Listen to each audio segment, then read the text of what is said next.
Tolee, jalatamoo fi kabajamoo ijoollee maatii koo warri taatan hunda keessan baay'een jaaladha. Har'a immoo ashaan qopheessaa dheetanii ashaan ani qopheessus beshameelaa laham mafruum faana isa hojjetamu jechuudha. Kan inni keessa dogoggoree natti himtuu koottaa ilaalaa akka itti irraa hojjedhu kan keessaaf immoo natti himaa na jajjabeessaa otoo madaamiin na reebin isiniin jedha. Otoo kukkee qabde gannaan darbatiin jechuudha natti himaa waan hafee na gorsaa isiniin jedha. Akkuma argitan kana Medistittiin kinooti amma shunkurtiitti naqu bichaadha. Kino shunkurtichitti nam'eetoo jira siin jira.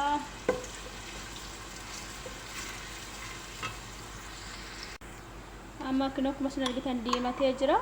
Kan fayyadamu sassalbana duraa kana fayyadama shunkurtii fi qullubbii faana. Garuu shunkurtii fayyadama yeroo baay'ee jechuudha. Qullubbii bichaas fayyadamuu hin dandeessu. Ani garuu akka kanatti fayyadama.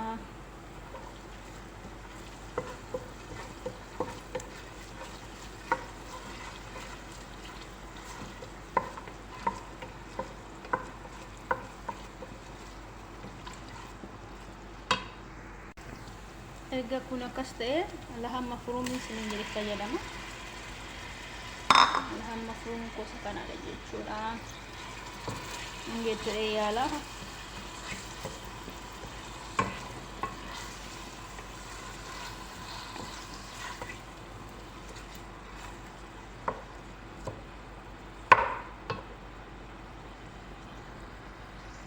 Asattimmoo bishaan dafadhe qaba. Asattimmoo mokoroonii kan beshameeladha ta'u mokoroonii garuu isa kana fayyadama gurguddaa kana jechuudha. Shiti xiqqoon natti hin toltu. Isin garuu isa kam akka jaallattan hin beeku. Akkanaan ishii godha. Nooti isiniin jedha. Qimamee isaa immoo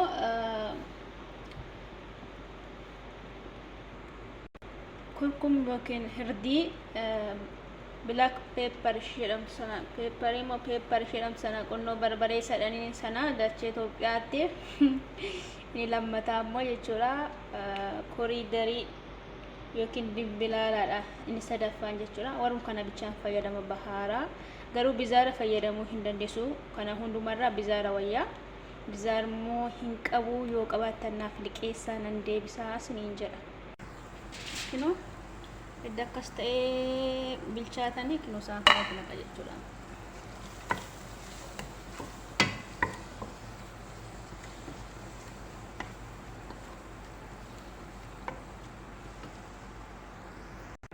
Amma immoo soosii yookiin kireemaan qopheessaa jeetanii innis kinooti.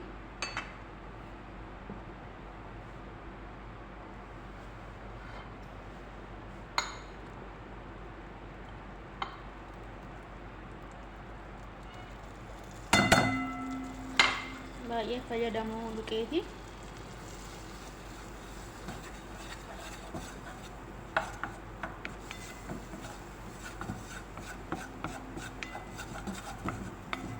Bireestii immoo hin qabu. Bireestii naa bitaa isiniin jedha.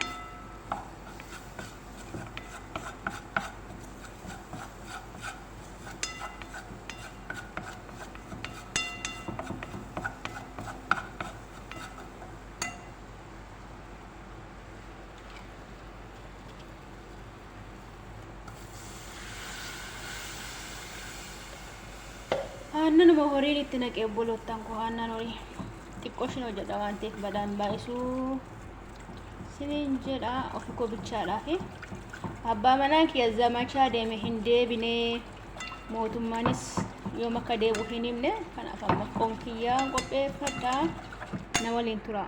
Anis kanatti gishtaa na fayyadama jechuudha. Isaan amma qopheesse kanatti gishtaa naqa.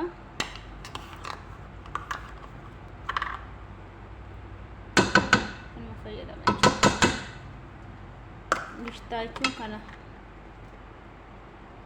hin beektu ema yaada. Iddan akkanatti gishtaa faana wal fudhatee immoo kireemaanii daakuu fi zibdee faana aannan faana qopheeffadhe kana itti naqa jechuudha.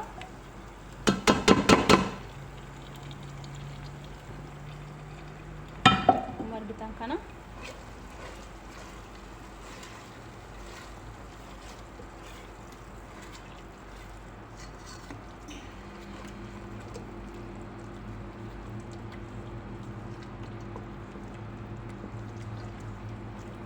bareedee jira maal keessaati.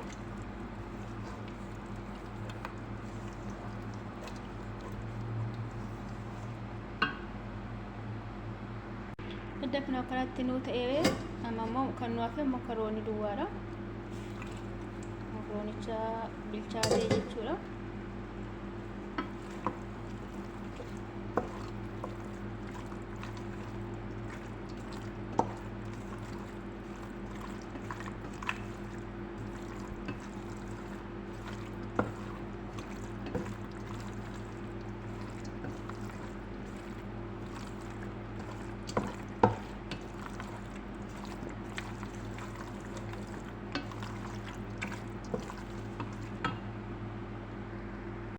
Amma kan inni fayyadamu cream pasta sadazna fayyadama jechuudha. Sakana gosa kana jechuudha. Kun cream seeram xiqquma itti godha akka inni laqaq jedhuuf qofa jechuudha. Eddan isa qopheesse immoo gara siniyyee kanatti naqee foron keessa kaa'ana waliin tura.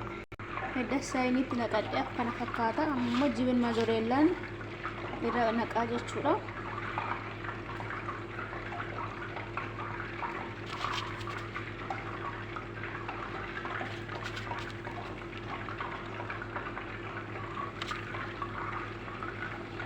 Foroni galchee walitti deebinaa. Kinoo jibin mazoreella fan ammoo akkana fakkaata. Kinoo foolli isaa hunfadhaa laalaa laayik godha. Sheeriin isi fayyadu, koomentiin isi fayyadu, laayikii qofa siniin jedha saba Oromoo. Jabaadha wal jabeessinaa turtii gaarii.